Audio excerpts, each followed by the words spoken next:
আজকে এই ওয়েদারটাকে কি বলা যায় বলো তো? একদিকে দেখছি রোদ, আবার একদিকে মুষলধারে বৃষ্টি। একসাথে দুটো ওয়েদারেরই ফ্লেভার পাওয়া যাচ্ছে। ব্যালকনিতে এসে একটু বসলাম, ভাবলাম যে বৃষ্টি হয়েছে যেহেতু একটু এনজয় করা যাক ব্যালকনিতে বসে। আমরা তো এখন সবাই এই গরমে তাকিয়ে আছি আকাশের দিকে। যদি এক দু ফোঁটা বৃষ্টি পড়ে, সে এক দু ফোঁটা বৃষ্টি পড়লো ঠিক কথাই, কিন্তু রোদকে সাথে করে নিয়ে পড়েছে। তাই খুব যে উপভোগ করতে পারলাম সেরকমটা নয়। তবে জানো তো, ঘটনা একই থাকে, শুধু দৃষ্টিভঙ্গিটা বদলে যায়। জীবন আমাদের সাথে কি করছে সেটা সবসময় গুরুত্বপূর্ণ নয়, আমরা সেটাকে কিভাবে দেখছি সেটাই আসল। তাই হয়তো একই গল্পে কেউ দুঃখ খুঁজে পায়, আর কেউ খুঁজে পায় আনন্দ। এই যে যেমন ধরো আজকে বৃষ্টিটা হলো না, আমার কিন্তু মনটা বেশ খারাপ হয়ে গেল। আর এই যে বৃষ্টিটা হলো না বলে আমার ছেলে নিচে খেলতে যেতে পারলো, ওর মনটা কিন্তু আনন্দে ভরে গেছে।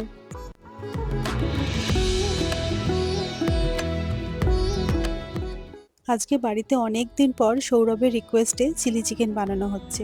যদিও এটা আমার বানানোর কথা ছিল না, সৌরভই বলেছিল বানাবে, কিন্তু লাস্ট অফ অল ও আর বানাতে পারলো না, ওর অফিসে একটা কাজ এসে গেছিলো।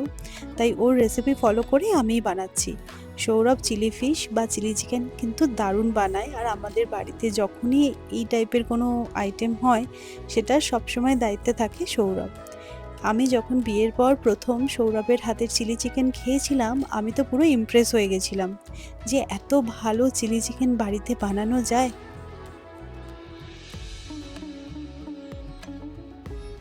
তবে এখন কিন্তু আমি সৌরভের দেখে চিলি চিকেনটা ভালোই বানাতে পারি। তবে আমি না একটা ভালো টেকনিকও নিয়েছি। আমি কখনোই বলি না যে আমার হাতে চিলি চিকেনটা বেশ ভালো হয়েছে। যখনই টেস্ট করার ব্যাপার আসে, আমি কিন্তু বলি যে তোমার হাতে চিলি চিকেনটাই খেতে বেশি ভালো হয়। এইরকম কূটনৈতিক চাল মনে হয় আমরা প্রত্যেক মেয়েই সংসারে নিয়ে থাকি।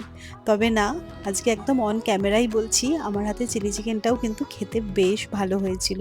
আর অনেক দিন পর চিলি চিকেন বানিয়েছি, তাই একটু বেশি করেই বানিয়ে নিলাম। আর তার সাথে আজকে রুটি খেয়েছি। তবে চিলি চিকেনের সাথে কিন্তু ফ্রাইড রাইসটা বেশি ভালো লাগতো। তো চলো আজকের মতো এ পর্যন্তই।